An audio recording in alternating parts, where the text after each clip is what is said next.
Hello बच्चों, आज हम जानेंगे क्लास 12 हिंदी अरो भाग 2 से चैप्टर 16 जिसका शीर्षक है नमक, जिसकी लेखिका है रजिया सज्जा जहीर।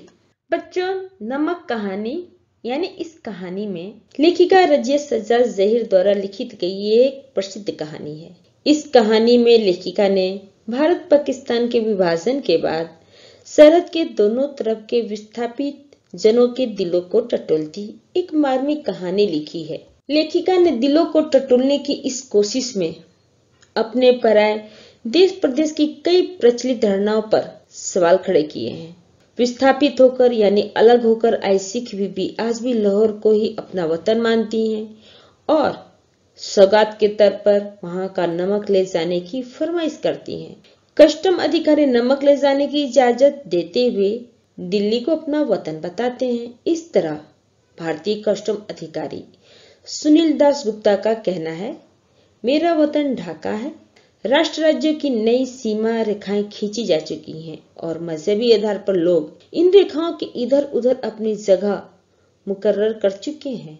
इसके बावजूद जमीन पर खींची गई रेखाएं उनके अंतम मन तक यानी दिलों तक नहीं पहुंच पाई है।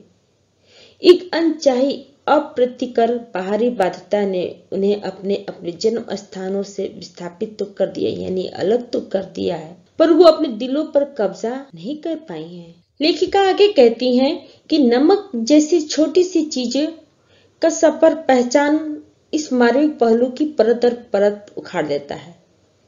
ये पहलू जब तक सरहद के आर पार जीवित है तब तक ये उम्मीद की जा सकती है कि राजनीतिक सरहद एक दिन बेमानी हो जाएंगी यानी गलत हो जाएंगी। मतलब राजनीतिक द्वारा जो सरहदें खींची गई हैं वो गलत हो जाएंगी।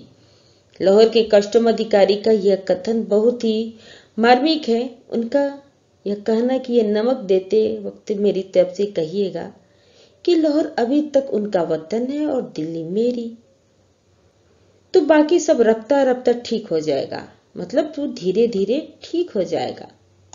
आगे कहानी में है, सफिया अपने पड़ोसी सिख परिवार के यहाँ कीर्तन में गई थी। वहां एक सिख बीवी यानी सिख लेडी को देखकर वो हैरान हो गई, क्योंकि उसकी आंखें, भारी भरकम जिस्म यानी शरीर, वस्त्र आदि सब सफिया की माँ की तरह थे। सफिया की प्रेम दृष्टि से प्रभावित होकर सिख बीवी ने उसके बारे में अपने बहू से पूछा। जब उन्हें पता चला कि वो सुबह लाहौर जा रही हैं, तो लेखिका के पास आकर लाहौर की बातें करने लगी। उन्होंने बताया कि वो विभाजन के बाद यानी बंटवारे के बाद भारत आई थी। उनका वतन तो लाहौर ही है। कीर्तन समाप्त होने के समय सफिया ने लाहौर से कुछ लाने के लिए पूछा, तो उन्होंने बड़े हिचकिचाहट के साथ बोला, मुझे लाहौरी नमक थोड़ा ले आइएगा। वो लाहौर में 15 दिन रुके। उनके भाइयों ने उनकी खूब खातिरदारी की, मिलने वाले अनेक उपहार लेकर आए।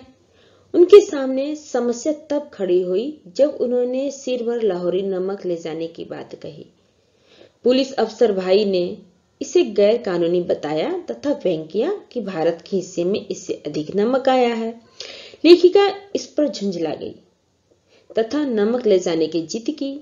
भाई ने कस्टम की जांच का हवाला दिया तथा बेइज्जती होने का डर दिखाया। लेखिका उसे चोरी से नहीं ले जाना चाहती थी, वो प्रेम की चीज को शालीनता से ले जाना चाहती थी। परंतु भाई ने कानून की सख्ती के विषय में बताया तो अंत में वो रोने लगी तथा भाई सिर हिलाकर चुप हो गया। अगले दिन 2 बजे उन्हें रवाना होना था। उन्होंने सारी रात पैकिंग की, सारा सामान सूटकेस वो बिस्तरबंद में आ गया। अब किन्नू की टोकरी तथा नमक की पुड़िया ही शेष रह गई थी। गुस्सा उतरने पर भावना के स्थान पर बुद्धूपन उन पर धीरे धीरे हावी हो रही थी। उन्होंने किन्नू के ढेर के नीचे नमक की पोटली छिपा दी।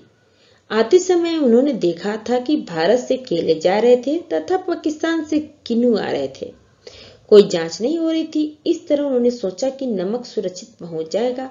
फिर वो सो गई। वो लाहौर के सौंदर्य, माहौल, वो सगे संबंधियों के बारे में स्वप्न देख रही थी। यहाँ उनके 3 सगे भाई, चाहने वाले दोस्त, नन्हे नन्हे भतीजे भतीजियां सब याद आ रहे थे। कल वो लाहौर से जा रही थी, शायद फिर वो ना आ सके।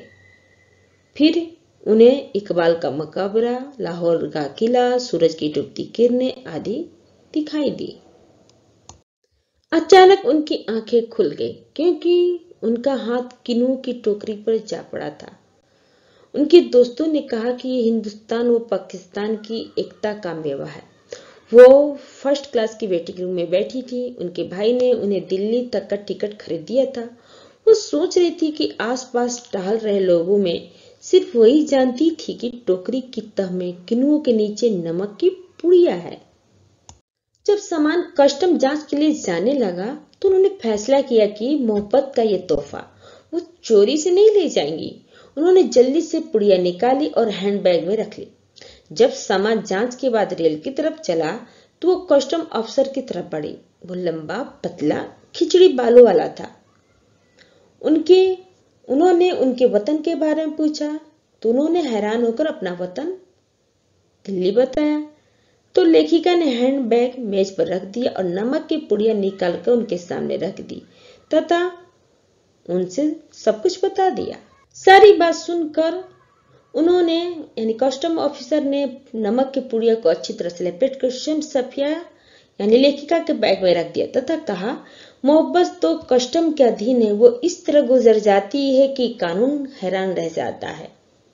उन्होंने जमा मस्जिद की सीढ़ियों को सलाम देने को कहा तथा सिख बीबी को भी संदेश दिया कि लाहौर अभी तक उनका वतन है और दिल्ली मेरा। तो बाकी सब रफ्ता रफ्ता ठीक हो जाएगा, यानी धीरे धीरे ठीक हो जाएगा।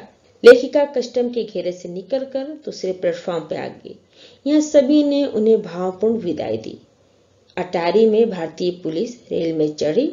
एक जैसी भाषा, एक जैसी सूरत, वस्त्र, लहजा, अंदाज सब एक जैसा था। गलियां भी एक जैसी थी। लाहौर खत्म होने पर अमृतसर शुरू होने का पता नहीं चला। अमृतसर में कस्टम की जांच शुरू हुई तो वो कस्टम अफसर के पास पहुंची तथा अपने पास नमक होने की पूरी बात का सुनाई तो अफसर ने उनके साथ चलने को कहा। एक कमरे में जाकर उन्हें लेखिका को उन्होंने बैठाया तथा 2 चाय लाने का ऑर्डर दिया। उन्होंने मेज की दराज से एक किताब निकाली। उसके पहले पन्ने पर लिखा था, शमसुल इस्लाम की तरफ से सुनील दास गुप्ता जी को प्यार के साथ, ढाका 1946 यानी 1946। लेखिका ने पूछा, ये क्या है? तो लेखिका के पूछने पर उन्होंने अपने वतन का नाम ढाका बताया। उन्होंने कहा कि विभाजन के समय वो ढाका में थे। जिस दिन वो भारत आ रहे थे उसके 1 वर्ष पहले उनकी सालगिरह पर उनके दोस्त ने किताब दी थी।